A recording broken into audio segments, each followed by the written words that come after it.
Bertha the Penitent by Honoré de Balzac. How Bertha remained a maiden in the married state.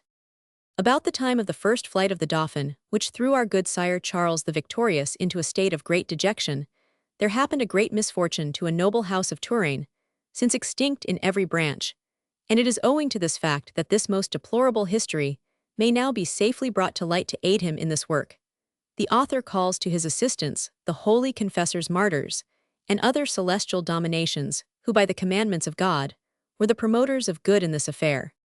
From some defect in his character, the sire Imbert de Bastarnais, one of the most landed lords in our land of Touraine, had no confidence in the mind of the female of man, whom he considered much too animated on account of her numerous vagaries, and it may be he was right in consequence of this idea, he reached his old age without a companion, which was certainly not to his advantage, always leading a solitary life. This said man had no idea of making himself agreeable to others, having only been mixed up with wars, and the orgies of bachelors with whom he did not put himself out of the way. Thus he remained stale in his garments, sweaty in his accoutrements, with dirty hands, and an apish face. In short, he looked the ugliest man in Christendom, as far as regards his person, only though since so far as his heart, his head, and other secret places were concerned, he had properties which rendered him most praiseworthy. An angel, pray believe. This would have walked a long way, without meeting an old warrior firmer at his post, a lord, with more spotless scutcheon of shorter speech, and more perfect loyalty. Certain people have stated they have heard that he gave sound advice, and was a good and profitable man to consult. Was it not a strange freak on the part of God, who plays sometimes jokes on us, to have granted so many perfections to a man, so badly apparelled? When he was 60 in appearance, although only 50 in years, he determined to take unto himself a wife in order to obtain lineage. Then, while foraging about for a place where he might be able to find a lady to his liking, he heard much vaunted the great merits and perfections of a daughter of the illustrious house of Rohan, which at that time had some property in the province. The young lady in question was called Bertha, that being her pet name, Imbert having been to see her at the castle of Montbazon, was in consequence of the prettiness and innocent virtue of the said Bertha de Rohan, seized with so great a desire to possess her, that he determined to make her his wife, believing that never could a girl of such lofty descent fail in her duty.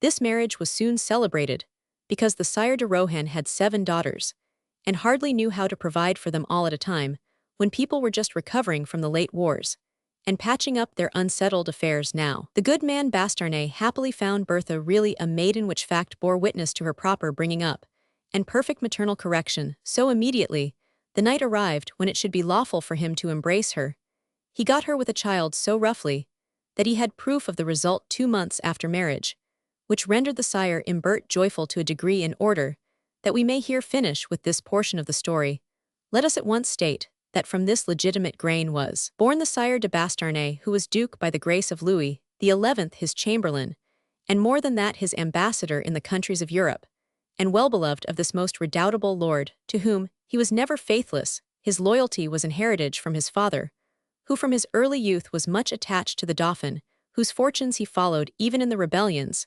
since he was a man to put Christ on the cross again, if it had been required by him to do so, which is the flower of friendship rarely to be found, encompassing princes and great people. At first the fair lady of Bastarnais comported herself so loyally that her society caused those thick vapors and black clouds to vanish which obscured the mind of this great man, the brightness of the feminine glory. Now, according to the custom of unbelievers, he passed from suspicion to confidence so thoroughly that he yielded up the government of his house to the said Bertha, made her mistress of his deeds and actions, queen of his honor, guardian of his gray hairs, and would have slaughtered without a contest anyone who had said an evil word concerning this mirror of virtue, on whom no breath had fallen save the breath issued from his conjugal and marital lips, cold and withered, as they were to speak truly on all points. It should be explained that to this virtuous behavior considerably aided the little boy, who during 6 years occupied day and night the attention of his pretty mother, who first nourished him with her milk, and made of him a lover's lieutenant, yielding to him her sweet breasts, which he gnawed at hungry as often as he would, and was like a lover always there. This good mother knew no other pleasures than those of his rosy lips, had no other caresses than those of his tiny little hands, which ran about her like the feet of playful mice, read no other book than that in his clear baby eyes, in which the blue sky was reflected, and listened to no other music than his cries, which sounded in her ears as angels' whispers. You may be sure that she was always fondling him, had a desire to kiss him at dawn of day, kissed him in the evening, would rise in the night to eat him up with kisses, made herself a child, as he was a child, educated him in the perfect religion of maternity, finally behaved as the best and happiest mother that ever lived, without disparagement to Our Lady, the Virgin, who could have had little trouble in bringing up our Savior, since he was God. This employment, and the little taste which Bertha had for the blisses of matrimony, much delighted the old man, since he would have been unable to return the affection of a too amorous wife, and desired to practice economy, to have the wherewithal for a second child. After 6 years had passed away, the mother was compelled to give her son into the hands of the grooms and other persons, to whom Monsieur de Bastarnais committed the task to mold him properly, in order that his heir should have an heritage of the virtues, qualities, and courage of the house as well as the domains. And the name then did Bertha shed many tears, her happiness being gone, for the great heart of this mother. It was nothing to have this well-beloved son after others, and during only certain short fleeting hours, therefore she became sad and melancholy. Noticing her grief, the good man wished to bestow upon her another child, and could not, and the poor lady was displeased thereat, because she declared that the making of a child wearied her much, and cost her dear. And this is true, or no doctrine is true, and you must burn the Gospels as a pack of stories, if you have not faith in this innocent remark. This nevertheless to certain ladies, I did not mention men, since they have a smattering of the science, will still seem an untruth. The writer has taken care here to give the mute reasons for this strange antipathy, I mean the distastes of Bertha, because I love the ladies above all things, knowing that, for want of the pleasure of love, my face would grow old and my heart torment me. Did you ever meet a scribe so complacent, and so fond of the ladies, as I am? No, of course, not therefore do I love them devotedly, but not so often as I could wish, since I have oftener in my hands my goosequill, than I have the barbs with which one tickles their lips to make them laugh, and be merry in all innocence. I understand them, and in this way. The good man Bastarnais was not a smart young fellow of an amorous nature, and acquainted with the pranks of the thing, he did not trouble himself much about the fashion in which he killed a soldier, so long as he killed him, that he would have killed him in all ways without saying a word in battle, is of course understood. The perfect heedlessness in the matter of death was in accordance with the nonchalance in the matter of life, the birth and manner of begetting a child, and the ceremonies thereto appertaining. The good sire was ignorant of the many litigious, dilatory, interlocutory, and proprietary exploits, and the little humorings of the little faggots, placed in the oven to heat it, of the sweet perfumed branches, gathered little by little in the forests of love, fondlings, coddlings, huggings, nursing the bites at the cherry, the cat-licking, and other little tricks and traffic of love, which ruffians know, which lovers preserve, and which the ladies love better than their salvation, because there is more of the cat than the woman in them. This shines forth in perfect evidence in their feminine ways. If you think it worth while watching them, examine them attentively. While they eat, not one of them, I am speaking of women noble and well-educated, puts her knife in the eatables, and thrusts it into her mouth, as do brutally. The males know they turn over their food, pick the pieces that please them as they would gray peas in a dovecote. They suck the sauces by mouthfuls, play with their knife and spoon, as if they are only ate in consequence of a judge's order. So much do they dislike to go straight to the point, and make free use of variations, finesse, and little tricks in everything, which is the especial attribute of these creatures, and the reason that the sons of Adam delight in them, since they do everything differently to themselves, and they do well. You think so too good. I love you. Now then, Bertha de Bastarnais, an old soldier ignorant of the tricks of love, entered into the sweet garden of Venus, as he would into a place taken by assault, without giving any heed to the cries of the poor inhabitants in tears, and placed a child, as he would an arrow, in the dark. Although the gentle Bertha was not used to such treatment, poor child, she was but 15, she believed in her virgin faith that the happiness of becoming a mother demanded this terrible, dreadful bruising and nasty business. So during his painful task, she would pray to God to assist her, and recite Aves to Our Lady, esteeming her lucky in only having the Holy Ghost to endure. By this means, never having experienced anything but pain in marriage, she never troubled her husband to go through the ceremony again. Now, seeing that the old fellow was scarcely equal to eat as has been before, lived in perfect solitude like a nun. She hated the society of men, and never suspected that the author of the world had put so much joy in that from which she had only received infinite misery. But she loved all the more her little one, who had cost her so much before he was born. Do not be astonished, therefore, that she held aloof from that gallant tourney, in which it is the mare who governs her cavalier, guides him, fatigues him, and abuses him if he stumbles. This is the true history of certain unhappy unions, according to the statement of the old men and women, and the certain reason of the follies committed by certain women, who too late perceive, I know not how, that they have been deceived, and attempt to crowd into a day more time than it will hold to have their proper share of life. That is philosophical, my friends. Therefore study well this page, in order that you may wisely look to the proper government of your wives, your sweethearts, and all females generally, and particularly those who by chance may be under your care, from which God preserve you. Thus a virgin indeed, although a mother, Bertha was in her 21st year, a castle flower, the glory of her good man, and the honor of the province. The said Bastarnais took great pleasure in beholding this child come, go, and frisk about like a willow switch, as lively as an eel, as innocent as her little one, and still most sensible, and of sound understanding, so much so that he never undertook any project without consulting her about it, seeing that if the minds of these angels have not been disturbed in their purity, they give a sound answer to everything one asks of them at this time.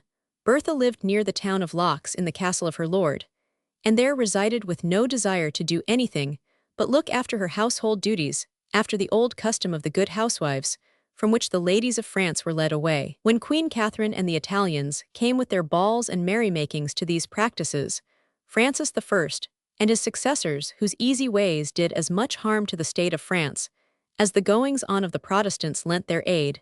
This, however, has nothing to do with my story.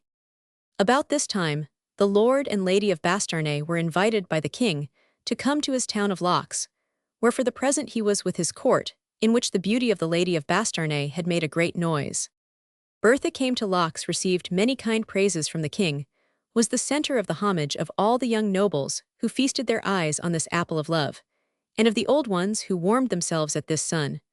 But you may be sure that all of them, old and young, would have suffered death 1,000 times over to have at their service this instrument of joy, which dazzled their eyes and muddled their brains.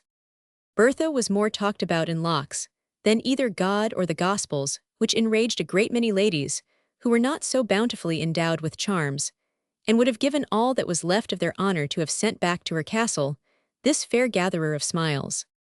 A young lady, having early perceived that one of her lovers was smitten with Bertha, took such a hatred to her that from it arose all the misfortunes of the Lady of Bastarnais.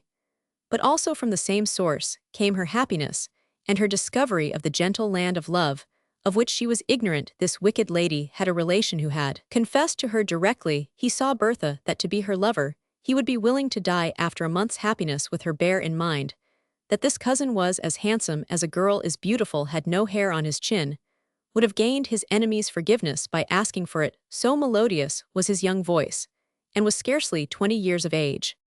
Dear cousin, said she to him, leave the room and go to your house. I will endeavor to give you this joy. But do not let yourself be seen by her, nor by that old baboon face, by an error of nature on a Christian's body, and to whom belongs this beauteous fay. The young gentleman out of the way, the lady came rubbing her treacherous nose against Bertha's, and called her my friend, my treasure, my star of beauty, trying every way to be agreeable to her, to make her vengeance more certain on the poor child who all unwittingly had caused her lover's heart to be faithless, which for women ambitious in love is the worst of infidelities. After a little conversation, the plotting lady suspected that poor Bertha was a maiden in matters of love, when she saw her eyes full of limpid water, no marks on the temples, no little black speck on the point of her little nose, white as snow, where usually the marks of the amusement are visible, no wrinkle on her brow, in short no habit of pleasure apparent on her face, clear as the face of an innocent maiden. Then this traitress put certain women's questions to her, and was perfectly assured by the replies of Bertha that if she had had the profit of being a mother, the pleasures of love had been denied to her. At this, she rejoiced greatly on her cousin's behalf, like the good woman she was. Then she told her that in the town of Laux there lived a young and noble lady of the family of a Rohan, who at that time had need of the assistance of a lady of position to be reconciled with the Sire Louis de Rohan, that if she had as much goodness as God had given her beauty, she would take her with her to the castle, ascertain for herself the sanctity of her life, and bring about a reconciliation with the Sire de Rohan, who refused to receive her to this. Bertha consented without hesitation, because the misfortunes of this girl were known to her, but not the poor young lady herself, whose name was Sylvia, and whom she had believed to be in a foreign land. It is here necessary to state why the king had given this invitation to the Sire de Bastarnais. He had a suspicion of the first flight of his son, the Dauphin, into Burgundy, and wished to deprive him of so good a counselor, as was the said Bastarnais, but the veteran faithful to young Louis had already, without saying a word, made up his mind. Therefore he took Bertha back to his castle, but before they set out she told him she had taken a companion, and introduced her to him. It was the young lord disguised as a girl, with the assistance of his cousin, who was jealous of Bertha, and annoyed at her virtue. Imbert drew back a little when he learned that it was Sylvia de Rohan, but was also much affected at the kindness of Bertha, whom he thanked for her attempt to bring a little wandering lamb back to the fold. He made much of his wife when his last night at home came, left men at arms about his castle, and then set out with the Dauphin for Burgundy, having a cruel enemy in his bosom, without suspecting it. The face of the young lad was unknown to him, because he was a young page come to see the king's court, and who had been brought up by the Cardinal Dunois, in whose service he was a knight bachelor. The old lord, believing that he was a girl, thought him very modest and timid, because the lad, doubting the language of his eyes, kept them always cast down, and when Bertha kissed him on the mouth, he trembled lest his petticoat might be indiscreet, and would walk away to the window. So fearful was he of being recognized as a man by Bastarnais and killed, before he had made love to the lady. Therefore he was as joyful as any lover would have been in his place, when the portcullis was lowered, and the old lord galloped away across the country. He had been in such suspense, that he made a vow to build a pillar at his own expense in the cathedral at Tours, because he had escaped the danger of his mad scheme. He gave indeed 50 gold marks to pay God for his delight, but by chance he had to pay for it over again to the devil, as it appears from the following facts, if the tale pleases you well enough to induce you to follow the narrative, which will be succinct, as all good speeches should be. II. How Bertha behaved knowing the business of love. This bachelor was the young Sire Jehan de Saques, cousin of the Sieur de Montmorency, to whom, by the death of the said Jehan, the fiefs of Saques, and other places would return according to the deed of tenure. He was 20 years of age, and glowed like a burning coal. Therefore you may be sure that he had a hard job to get through the first day. While old Imbert was galloping across the fields, the two cousins perched themselves under the lantern of the portcullis, in order to keep him the longer in view, and waved him signals of farewells, when the clouds of dust, raised by the heels of the horses, were no longer visible upon the horizon. They came down, and went into the great room of the castle. "What shall we do, dear cousin?" said Bertha to the false Sylvia. "Do you like music? We will play together. Let us sing the lay of some sweet ancient bard. What do you say? Come to my organ, come along, as you love me, sing." Then she took Jehan by the hand, and led him to the keyboard of the organ, at which the young fellow seated himself prettily after the manner of women. "Ah, sweet cause," cried Bertha, as soon as the first notes tried. The lad turned his head towards her in order that they might sing together. "Ah, sweet cause, you have a wonderful glance in your eye, you move I know not what in my heart."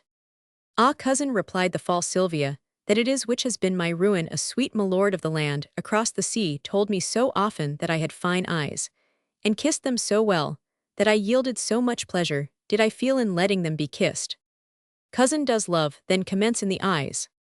"In them is the forge of Cupid's bolts, my dear Bertha," said the lover, casting fire and flame at her. "Let us go on with our singing." They then sang by Jehan's desire a lay of Christine de Pizan, every word of which breathed love. "Ah, cousin, what a deep and powerful voice you have, it seems to pierce me." "Where," said the impudent Sylvia. "There," replied Bertha, touching her little diaphragm, "where the sounds of love are understood better than by the ears. But the diaphragm lies nearer the heart, and that which is undoubtedly the first brain, the second heart, and the third ear of the ladies. I say this with all respect, and with all honor, for physical reasons, and for no others." "Let us leave off singing," said Bertha. "It has too great an effect upon me. Come to the window, we can do needlework until the evening." "Ah, dear cousin of my soul, I don't know how to hold the needle in my fingers, having been accustomed to my perdition, to do something else with them." What did you do then, all day long?" "Ah, I yielded to the current of love, which makes days seem instants, months seem days, and years months, and if it could last would gulp down eternity like a strawberry, seeing that it is all youth and fragrant sweetness, and endless joy. Then the youth dropped his beautiful eyelids over his eyes, and remained as melancholy as a poor lady, who has been abandoned by her lover, who weeps for him, wishes to kiss him, and would pardon his perfidy, if he would but seek once again the sweet path to his once-loved full. Cousin, does love blossom in the married state? Oh no, said Sylvia, because in the married state everything is duty, but in love everything is done in perfect freedom of heart. This difference communicates an indescribable soft balm to those caresses, which are the flowers of love. Cousin, let us change the conversation, it affects me more than did the music. She called hastily to a servant to bring her boy to her, who came, and when Sylvia saw him she exclaimed, "Ah, the little dear, he is as beautiful as love." Then she kissed him heartily upon the forehead. "Come, my little one," said the mother, as the child clambered into her lap. "Thou art thy mother's blessing, her unclouded joy, the delight of her every hour, her crown, her jewel, her own pure pearl, her spotless soul, her treasure, her morning and evening star, her only flame, and her heart's darling. Give me thy hands, that I may eat them, give me thine ears, that I may bite them, give me thy head, that I may kiss thy curls. Be happy, sweet flower of my body, that I may be happy too." "Ah, cousin," said Sylvia, "you are speaking the language of love to him." "Love is a child then?" "Yes, cousin, therefore the heathen always portrayed him as a little boy." And with many other remarks fertile in the imagery of love, the two pretty cousins amused themselves until supper time playing with the child. "Would you like to have another?" whispered Jehan, at an opportune moment, into his cousin's ear, which he touched with his warm lips. "Ah, Sylvia, for that I would ensure 100 years of purgatory, if it would only please God to give me that joy, but in spite of the work, labor, and industry of my spouse, which causes me much pain, my waist does not vary in size, alas. It is nothing to have but one child. If I hear the sound of a cry in the castle, my heart beats ready to burst. I fear man and beast alike for this innocent darling. I dread volts, passes, and manual exercises. In fact, I dread everything. I live not in myself, but in him alone, and alas, I like to endure these miseries, because when I fidget and tremble it is a sign that my offspring is safe and sound. To be briefer, I am never weary of talking on this subject. I believe that my breath is in him, and not in myself."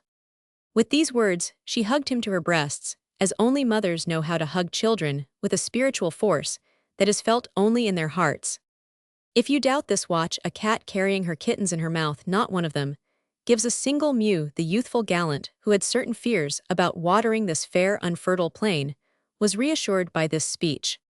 He thought then that it would only be following the commandments of God to win this saint to love, and he thought right. At night Bertha asked her cousin, according to the old custom, to which the ladies of our day objecto, keep her company in her big seigneurial bed, to which request Sylvia replied in order to keep up the role of a well-born maiden that nothing would give her greater pleasure. The curfew rang, and found the two cousins in a chamber richly ornamented with carpeting, fringes, and royal tapestries, and Bertha began gracefully to disarray herself, assisted by her women. You can imagine that her companion modestly declined their services, and told her cousin with a little blush that she was accustomed to undress herself ever since she had lost the services of her dearly beloved, who had put her out of conceit with feminine fingers by his gentle ways, that these preparations brought back the pretty speeches he used to make and his merry pranks while playing the latest maid, and that to her injury the memory of all these things brought the water into her mouth. This discourse considerably astonished the Lady Bertha, who let her cousins say her prayers, and make other preparations for the night beneath the curtains of the bed, into which my lord, inflamed with desire, soon tumbled, happy at being able to catch an occasional glimpse of the wondrous charms of the chatelaine, which were in no way injured. Bertha, believing herself to be with an experienced girl, did not omit any of the usual practices. She washed her feet, not minding whether she raised them little or much, exposed her delicate little shoulders, and did as all the ladies do when they are retiring to rest at last. She came to bed, and settled herself comfortably in it, kissing her cousin on the lips, which she found remarkably warm. "Are you unwell, Sylvia, that you burn so?" said she. "I always burn like that when I go to bed," replied her companion, "because at that time there comes back to my memory the pretty little tricks that he invented to please me, and which make me burn still more." "Ah, cousin, tell me all about this. He tell all the sweets of love to me, who live beneath the shadow of a hoary head, of which the snows keep me from such warm feelings. Tell me all you are cured, it will be a good warning to me, and then your misfortunes will have been a salutary lesson to two poor weak women. I do not know I ought to obey you, sweet cousins, said the youth. Tell me why not. Ah, deeds are better than words, said the false maiden, heaving a deep sigh as the ut of an organ. But I am afraid that this, my lord, has encumbered me with so much joy, that you may get a little of it, which would be enough to give you a daughter, since the power of engendering is weakened in me. But said Bertha, between us, would it be a sin? It would be on the contrary a joy both here and in heaven. The angels would shed their fragrance around you, and make sweet music in your ears. Tell me quickly, then, said Bertha. Well then, this is how my dear lord made my heart rejoice. With these words, Jehan took Bertha in his arms, and strained her hungering to his heart, for in the soft light of the lamp, and clothed with the spotless linen, she was in this tempting bed like the pretty petals of a lily at the bottom of the virgin calyx. When he held me as I hold thee, he said to me with a voice far sweeter than mine, Ah, Bertha, thou art my eternal love, my priceless treasure, my joy by day, and my joy by night. Thou art fairer than the day is day. There is naught so pretty as thou art. I love thee more than God, and would endure 1,000 deaths for the happiness I ask of thee. Then he would kiss me, not after the manner of husbands, which is rough, but in a peculiar dove-like fashion. To show her there, and then how much better was the method of lovers, he sucked all the honey from Bertha's lips, and taught her how with her pretty tongue, small and rosy, as that of a cat, she could speak to the heart, without saying a single word. And becoming exhausted at this game, Jehan spread the fire of his kisses from the mouth to the neck, from the neck to the sweetest forms that ever a woman gave a child to slake its thirst upon, and whoever had been in his place would have thought himself a wicked man not to imitate him. Ah, said Bertha, fast bound in love, without knowing it, this is better. I must take care to tell Bird about it. Are you in your proper senses, cousin? Say nothing about it to your old husband. How could he make his hands pleasant like mine? They are as hard as washerwoman's beetles. And his piebald beard would hardly please this centre of bliss, that rose in which lies our wealth, our substance, our loves, and our fortune. Do you know that it is a living flower which should be fondled thus, and not used like a trombone, or as if it were a catapult of war? Now this was the gentle way of my beloved Englishman. Thus saying, the handsome youth comported himself so bravely in the battle that victory crowned his efforts, and poor innocent Bertha exclaimed, Ah, cousin, the angels are come, but so beautiful is the music that I hear nothing else, and so flaming are their luminous rays that my eyes are closing.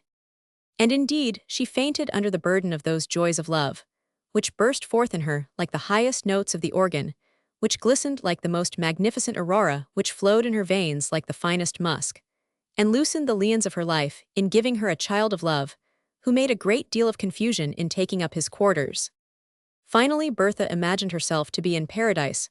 So happy did she feel, and woke from this beautiful dream in the arms of Jehan, exclaiming, Ah, who would not have been married in England? My sweet mistress, said Jehan, whose ecstasy was sooner over, you are married to me in France, where things are managed still better, for I am a man who would give 1,000 lives for you if he had them. Poor Bertha gave a shriek so sharp that it pierced the walls, and leapt out of bed like a mountebank of the plains of Egypt. Would have done, she fell upon her knees before her pride joined her hands, and wept more pearls than ever Mary Magdalene wore. Ah, I am dead, she cried, I am deceived by a devil who has taken the face of an angel. I am lost, I am the mother for certain of a beautiful child. Without being more guilty than you, madame, the Virgin, implore the pardon of God for me, if I have not that of men upon earth, or let me die, so that I may not blush before my lord and master. Hearing that she said nothing against him, Jehan rose quite aghast to see Bertha take this charming dance for two so to heart. But the moment she heard her Gabriel moving, she sprang quickly to her feet, regarded him with a tearful face, and her eye illumined with a holy anger, which made her more lovely to look upon, exclaimed, If you advance a single step towards me, I will make one towards death. And she took her stiletto in her hand. So heartrending was the tragic spectacle of her grief, that Jehan answered her, It is not for thee, but for me to die, my dear beautiful mistress, more dearly loved than will ever woman be again upon this earth. If you had truly loved me, you would not have killed me, as you have, for I will die sooner than be reproached by my husband. Will you die, said he. Assuredly, said she. Now if I am here pierced with 1,000 blows, you will have your husband's pardon, to whom you will say that if your innocence was surprised, you have avenged his honor by killing the man who had deceived you, and it will be the greatest happiness that could ever befall me to die for you the moment you refuse to live for me." Hearing this tender discourse, spoken with tears, Bertha dropped the dagger. Jehan sprang upon it, and thrust it into his breast, saying, "Such happiness can be paid for but with death," and fell stiff and stark. Bertha, terrified, called aloud for her maid. The servant came, and terribly alarmed to see a wounded man in Madame's chamber, and Madame holding him up, crying, and saying, "What have you done, my love?" because she believed he was dead, and remembered her vanished joys, and thought how beautiful Jehan must be, since everyone, even Imbert, believed him to be a girl in her sorrow. She confessed all to her maid, sobbing, and crying out that it was quite enough to have upon her mind the life of a child, without having the death of a man as well. Hearing this, the poor lover tried to open his eyes, and only succeeded in showing a little bit of the white of them.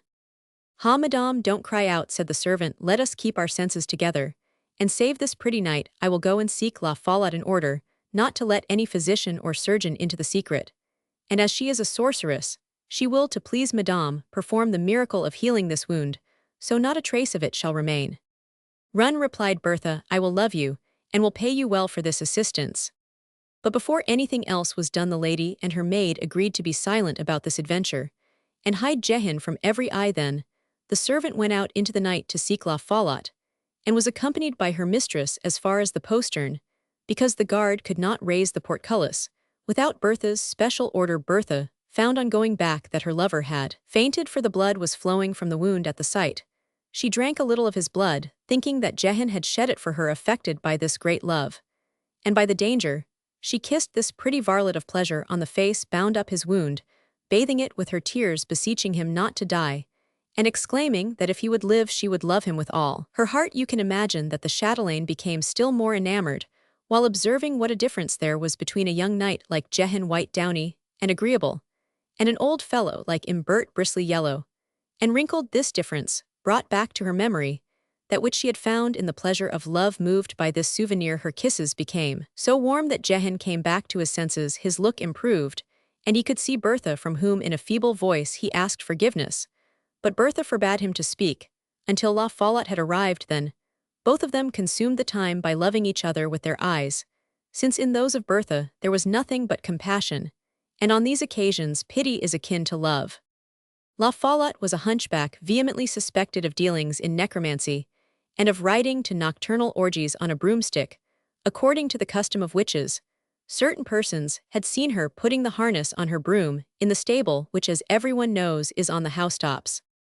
To tell the truth, she possessed certain medical secrets, and was of such great service to ladies in certain things, and to the nobles, that she lived in perfect tranquility, without giving up the ghost on a pile of faggots, but on a feather bed, for she had made a hatful of money, although the physicians tormented her by declaring that she sold poisons, which was certainly true, as will be shown in the sequel. The servant and La Follette came on the same ass, making such haste that they arrived at the castle before the day had fully dawned.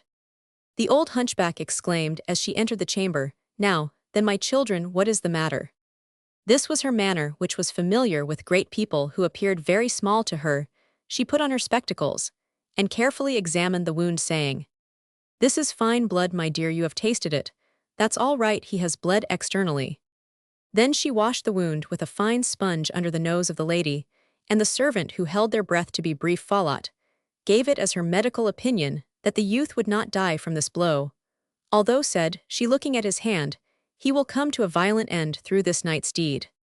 This decree of chiromancy frightened considerably both Bertha and the maid. Follette prescribed certain remedies, and promised to come again the following night. Indeed, she tended the wound for a whole fortnight, coming secretly at night-time. The people about the castle were told by the servants that their young lady Sylvia de Rohan was in danger of death through a swelling of the stomach, which must remain a mystery for the honor of Madame, who was her cousin. Each one was satisfied with this story, of which his mouth was so full that he told it to his fellows. The good people believed that it was the malady which was fraught with danger, but it was not. It was the convalescence, for the stronger Jehan grew the weaker Bertha became, and so weak that she allowed herself to drift into that paradise the gates of which Jehan had opened for her. To be brief, she loved him more and more. But in the midst of her happiness always mingled with apprehension at the menacing words of Follott, and tormented by her great religion, she was in great fear of her husband Imbert, to whom she was compelled to write that he had given her a child, who would be ready to delight him on his return. Poor Bertha avoided her lover Jehan during the day, on which she wrote the lying letter over which she soaked her handkerchief, with tears, finding himself avoided.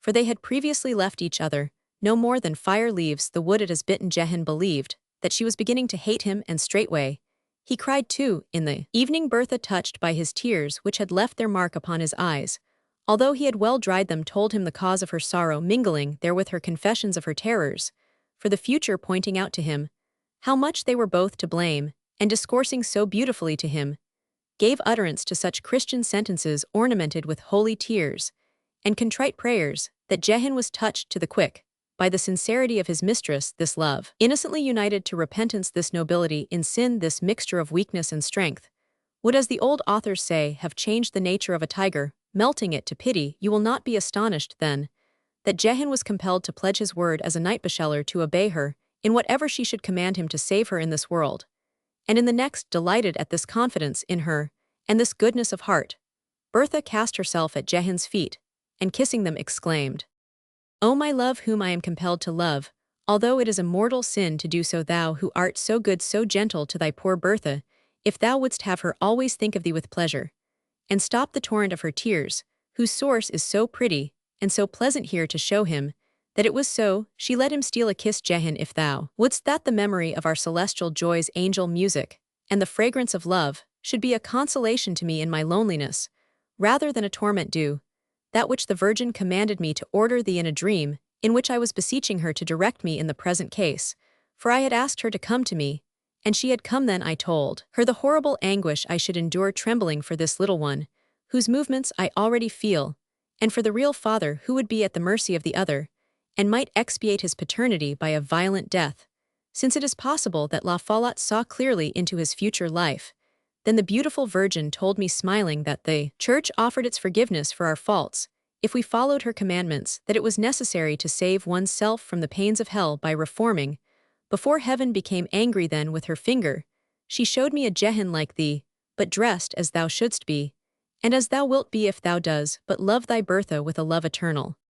Jehan assured her of his perfect obedience, and raised her, seating her on his knee, and kissing her. The unhappy Bertha told him then that this garment was a monk's frock, and trembling besought him, almost fearing a refusal, to enter the church and retire to Marmoustier beyond Tours, pledging him her word that she would grant him a last night, after which she would be neither for him nor for anyone else in the world again, and each year as a reward for this, she would let him come to her one day in order that he might see the child. Jehan, bound by his oath, promised to obey his mistress, saying that by this means he would be faithful to her, and would experience no joys of love, but those tasted in her divine embrace, and would live upon the dear remembrance of them. Hearing these sweet words, Bertha declared to him that however great might have been her sin, and whatever God reserved for her, this happiness would enable her to support it, since she believed she had not fallen through a man but through an angel. Then they returned to the nest which contained their love, but only to bid a final adieu to all their lovely flowers. There can be but little doubt that Seigneur Cupid had something to do with this festival, for no woman ever experienced such joy in any part of the world before, and no man ever took as much. The especial property of true love is a certain harmony, which brings it about that the more one gives the more the other receives, and vice versa, as in certain cases in mathematics, where things are multiplied by themselves without end. This problem can only be explained to unscientific people by asking them to look into their Venetian glasses, in which are to be seen thousands of faces produced by one alone. Thus, in the heart of two lovers, the roses of pleasure multiply within them in a manner which causes them to be astonished that so much joy can be contained without anything bursting. Bertha and Jehan would have wished in this night to have finished their days, and thought from the excessive languor which flowed in their veins that love had resolved to bear them away on his wings with the kiss of death. But they held out in spite of these numerous multiplications. On the morrow, as the return of Monsieur Imbert de Basternay was close at hand, the Lady Sylvia was compelled to depart. The poor girl left her cousin covering her with tears, and with kisses. It was always her last, but the last lasted till evening. Then he was compelled to leave her, And he did leave her, although the blood of his heart congealed like the fallen wax of a paschal candle, according to his promise. He wended his way towards Marmaustier, which he entered towards the 11th hour of the day, and was placed among the novices. Monseigneur de Basternay was informed that Sylvia had returned to the Lord, which is the signification of le Seigneur in the English language, and therefore in this Bertha did not lie. The joy of her husband when he saw Bertha without her waistband could not wear it so much had she increased in size. Commenced the martyrdom of this poor woman, who did not know how to deceive, and who at each false word went to her pry. Dia wept her blood away. From her eyes in tears burst into prayers, and recommended herself to the graces of Messieurs, the saints in paradise. It happened that she cried so loudly to God that he heard her, because he hears everything. He hears the stones that roll beneath the waters, the poor who groan, and the flies who wing their way through the air. It is well that you should know this, otherwise you would not believe in what happened. God commanded the archangel Michael to make for this penitent a hell upon earth, so that she might enter without dispute into paradise. Then St. Michael descended from the skies as far as the gate of hell, and handed over this triple soul to the devil, telling him that he had permission to torment it during the rest of her days, at the same time indicating to him Bertha Jehan and the child. The devil, who by the will of God is Lord of all evil, told the archangel that he would obey the message during this heavenly arrangement. Life went on as usual here. Below, the sweet lady of Basternay gave the most beautiful child in the world to the sire, imbert a boy, all lilies and roses of great intelligence, like a little Jesus, merry and arch as a pagan love. He became more beautiful day by day, while the elder was turning into an ape like his father, whom he painfully resembled. The younger boy was as bright as a star, and resembled his father and mother, whose corporeal and spiritual perfections had produced a compound of illustrious graces and marvelous intelligence. Seeing this perpetual miracle of body and mind, blended with the essential conditions, Basternay declared that for his eternal salvation he would like to make the younger the elder, and that he would do with the king's protection. Bertha did not know what to do, for she adored the child of Jehan, and could only feel a feeble affection for the other, whom nevertheless she protected against the evil intentions of the old fellow Basternay. Bertha, satisfied with the way things were going, quieted her conscience with falsehood, and thought that all danger was past, since 12 years had elapsed with no other alloy than the doubt which at times embittered her joy each year. According to her pledged faith, the monk of Marmaustier, who was unknown to everyone except the servant maid, came to pass a whole day at the chateau to see his child, although Bertha had many times besought brother Jehan to yield his right. But Jehan pointed to the child, saying, "You see him every day of the year, and I only once," and the poor mother could find no word to answer this speech with.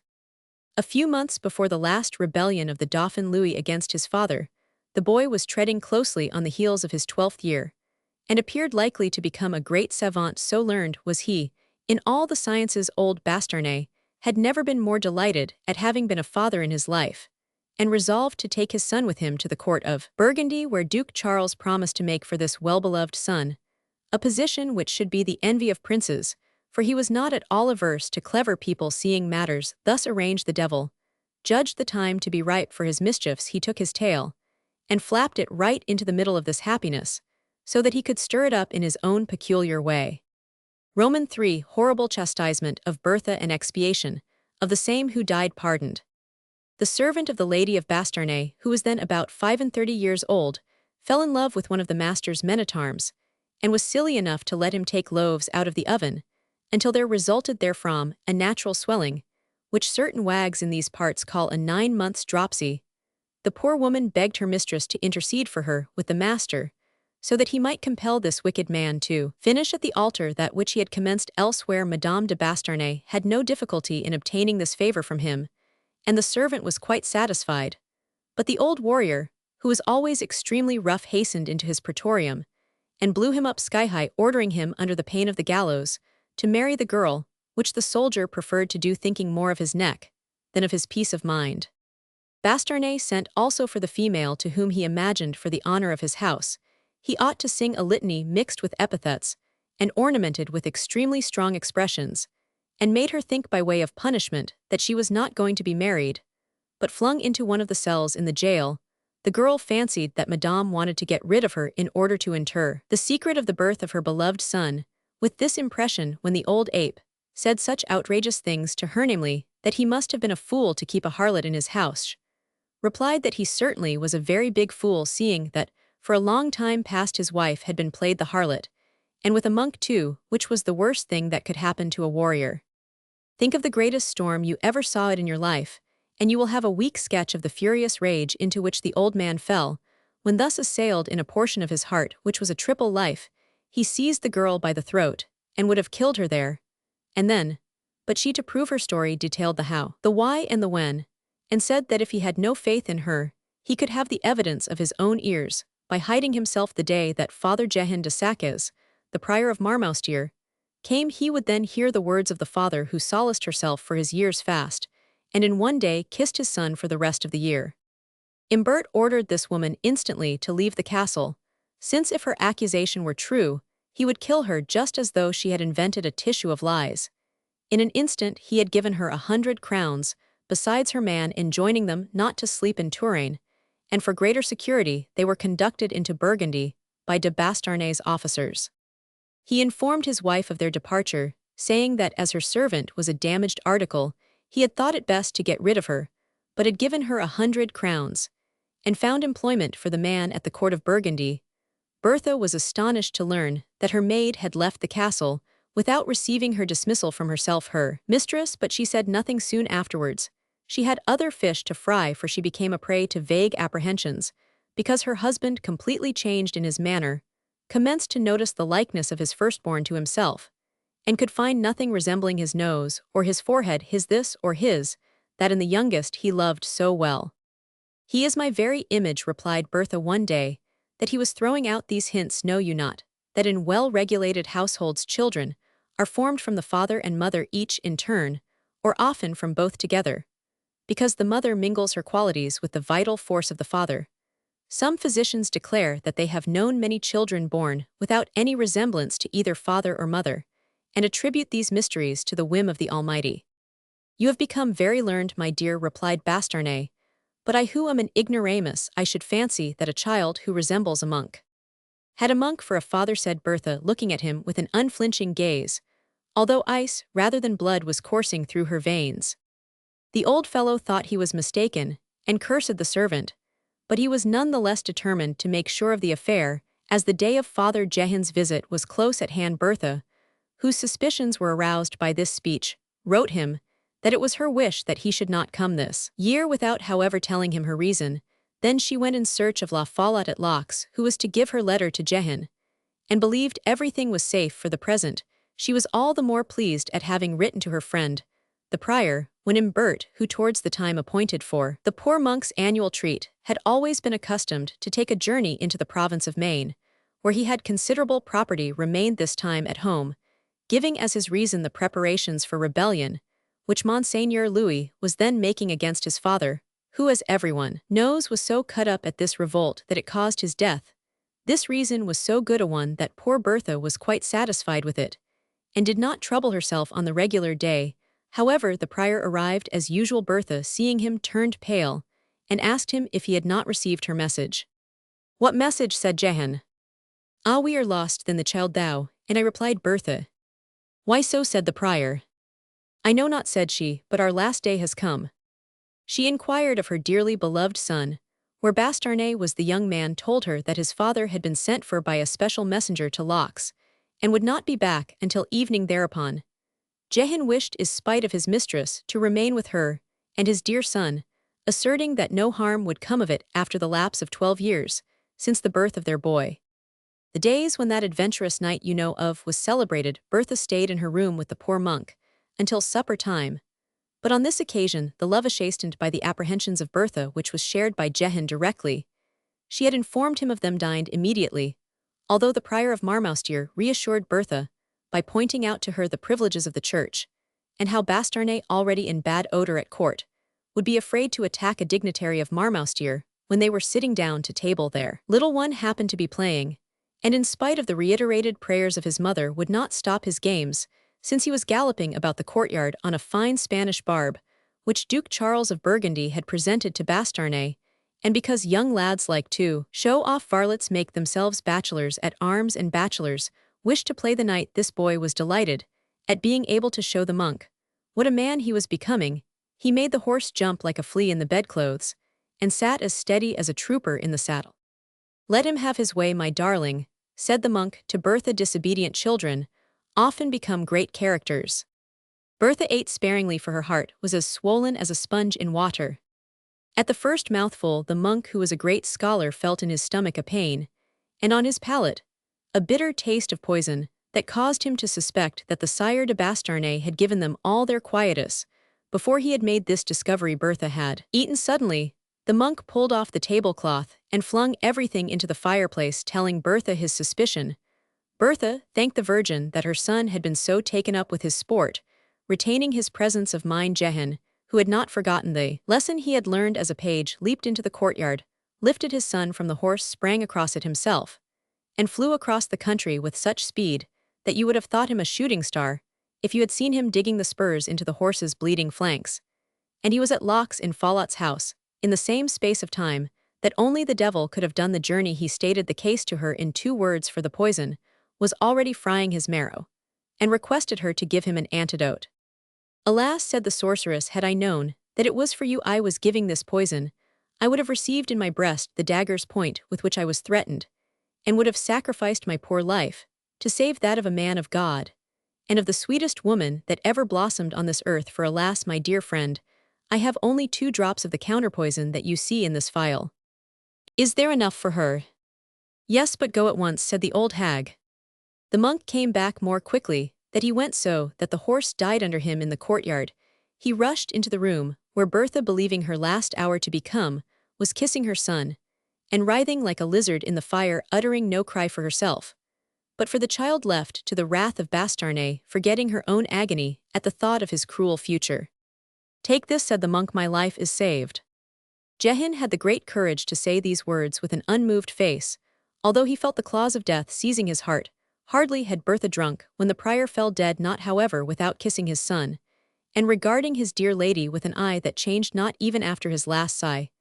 This sight turned her as cold as marble, and terrified her so much that she remained rigid before this dead man stretched at her feet, pressing the hand of her child, who wept, although her own eye was as dry as the Red Sea when the Hebrews crossed it under the leadership of Baron Moses. For it seemed to her that she had sharp sand rolling under her eyelids. "Pray for her, ye charitable souls, for never was woman so agonized in divining that her lover has saved her life at the expense of his own, aided by her son." She herself placed the monk in the middle of the bed, and stood by the side of it, praying with the boy, whom she then told that the prior was his true father. In this state she waited her evil hour, and her evil hour did not take long in coming, for towards the 11th hour Bastarnais arrived, and was informed at the portcullis that the monk was dead, and not Madame and the child, and he saw his beautiful Spanish horse lying dead thereupon. Seized with a furious desire to slay Bertha and the monk's bastard, he sprang up the stairs with one bound, but at the sight of the corpse, for whom his wife and her son repeated incessant litanies, having no ears for his torrent of invective, having no eyes for his writhings and threats, he had no longer the courage to perpetrate this dark deed. After the first fury of his rage had passed, he could not bring himself to it, and quitted the room like a coward, and a man taken in crime, stung to the quick by those prayers continuously said. For the monk, the night was passed in tears, groans, and prayers. By an express order from Madame, her servant had been to Locke's to purchase for her the attire of a young lady of quality, and for her poor child a horse, and the arms of an esquire. Noticing which, the Sire de Bastarnais was much astonished. He sent for Madame and the monk's son, but neither mother nor child returned any answer, but quietly put on the clothes purchased by the servant. By Madame's order, this servant made up the account of her effects, arranged her clothes, purples, jewels, and diamonds, as the property of a widow is arranged when she renounces her rights. Bertha ordered even her omspurse be included, in order that the ceremony might be perfect. The report of these preparations ran through the house, and everyone knew then that the mistress was about to leave it, a circumstance that filled every heart with sorrow, even that of a little scullion, who had only been a week in the place, but to whom Madame had already given a kind word. Frightened at these preparations, old Bastarnais came into her chamber, and found her weeping over the body of Jehan, for the tears had come at last. But she dried them directly she perceived her husband. To his numerous questions she replied briefly by the confession of her fault, telling him how she had been duped, how the poor page had been distressed, showing him upon the corpse the mark of the poniard wound, how long he had been getting well, and how in obedience to her, and from penitence towards God, he had entered the church, abandoning the glorious career of a knight, putting an end to his name, which was certainly worse than death, how she, while avenging her honor, had thought that even God himself would not have refused the monk one day in the year to see the son for whom he had sacrificed everything, how not wishing to live with a murderer, she was about to quit his house, leaving all her property behind her, because if the honor of the Bastarnais was stained, it was not she who had brought the shame about, because in this calamity she had arranged matters as best she could. Finally, she added a vow to go over mountain and valley, she and her son, until all was expiated, for she knew how to expiate all. Having with noble mien and a pale face uttered these beautiful words, she took her child by the hand, and went out in great mourning, more magnificently beautiful than was Mademoiselle Hagar on her departure from the residence of the patriarch Abraham, and so proudly that all the servants and retainers fell on their knees as she passed along, imploring her with joined hands like Notre Dame de la Riche. It was pitiful to see the Sieur de Bastarnais following her, ashamed, weeping, confessing himself to blame and downcast, and despairing like a man being led to the gallows there to be turned off.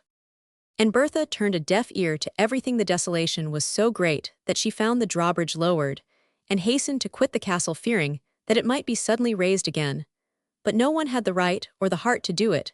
She sat down on the curb of the moat, in view of the whole castle, who begged her with tears to stay. The poor sire was standing with his hand upon the chain of the portcullis, as silent as the stone saints carved above the door. He saw Bertha order her son to shake the dust from his shoes at the end of the bridge, in order to have nothing belonging to Bastarnais about him, and she did likewise. Then, indicating the sire to her son with her finger, she spoke to him as follows: "Child, behold the murderer of thy father, who was, as thou art aware, the poor prior. But thou hast taken the name of this man, give it him back here, even as thou leavest the dust taken by the shoes from his castle. For the food that thou hast had in the castle, by God's help, we will also settle." Hearing this, Bastarnais would have let his wife receive a whole monastery of monks, in order not to be abandoned by her, and by a young squire capable of becoming the honor of his house, and remained with his head sunk down against the chains. The heart of Bertha was suddenly filled with holy solace, for the banner of the great monastery turned the corner of a road across the fields, and appeared accompanied by the chants of the church, which burst forth like heavenly music. The monks, informed of the murder perpetrated on their well-beloved prior, came in procession, assisted by the ecclesiastical justice, to claim his body. When he saw this, the Sire de Bastarnais had barely that time to make for the postern with his men, and set out towards Monseigneur Louis, leaving everything in confusion. Poor Bertha, en croupe behind her son, came to Montbazon to bid her father farewell, telling him that this blow would be her death, and was consoled by those of her family, who endeavored to raise her spirits, but were unable to do so. The old Sire de Rohan presented his grandson with a splendid suit of armor, telling him to acquire glory and honor that he might turn his mother's faults into eternal renown. But Madame de Bastarnais had implanted in the mind of her dear son no other idea than of atoning for the harm done in order to save her and Jehan from eternal damnation. Both then set out for the places, then in a state of rebellion, in order to render such service to Bastarnais that he would receive from them more than life itself. Now the heat of the sedition was, as everyone knows, in the neighborhood of Angoulême, and of Bordeaux in Guyenne and other parts of the kingdom, where great battles and severe conflicts between the rebels and the royal armies was likely to take place. The principal one, which finished the war, was given between Ruffec and Angoulême, where all the prisoners taken were tried and hanged. This battle, commanded by old Bastarnais, took place in the month of November, 7 months after the poisoning of Jehan. Now the Baron knew that his head had been strongly recommended as one to be cut off, he being the right hand of Monseigneur Louis. Directly his men began to fall back, the old fellow found himself surrounded by 6 men determined to seize him. Then he understood that they wished to take him alive in order to proceed against his house, ruin his name, and confiscate his property. The poor sire preferred rather to die and save his family, and present the domains to his son. He defended himself like the brave old lion that he was, in spite of their number. These said soldiers, seeing 3 of their comrades fall, were obliged to attack Bastarnais at the risk of killing him, and threw themselves together upon him, after having laid low 2 of his equerries and a page. In this extreme danger, an esquire wearing the arms of Rohan fell upon the assailants like a thunderbolt, and killed 2 of them, crying, "God save the Bastarnais." The third man-at-arms, who had already seized old Bastarnais, was so hard pressed by this squire that he was obliged to leave the elder and turn against the younger, to whom he gave a thrust with his dagger through a flaw in his armor. Bastarnais was too good a comrade to fly without assisting the liberator of his house, who was badly wounded. With a blow of his mace he killed the man-at-arms, seized the squire, lifted him onto his horse, and gained the open accompanied by a guide, who led him to the castle of Rochefoucauld, which he entered by night, and found in the great room Bertha de Rohan, who had arranged this retreat for him.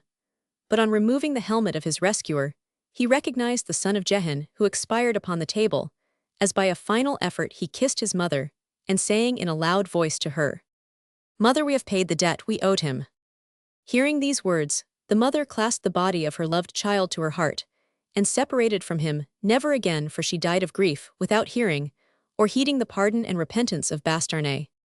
The strange calamity hastened the last day of the poor old man, who did not live to see the coronation of King Louis XI. He founded a daily mass in the church of Rochefoucauld, where in the same grave he placed mother and son, with a large tombstone, upon which their lives are much honored in the Latin language. The morals which anyone can deduce from this history are the most profitable for the conduct of life, since this shows how gentlemen should be courteous with the dearly beloveds of their wives. Further, it teaches us that all children are blessings sent by God himself, and over them fathers, whether true or false, have no right of murder, as was formerly the case at Rome, owing to a heathen and abominable law, which ill became that Christianity which makes us all sons of God.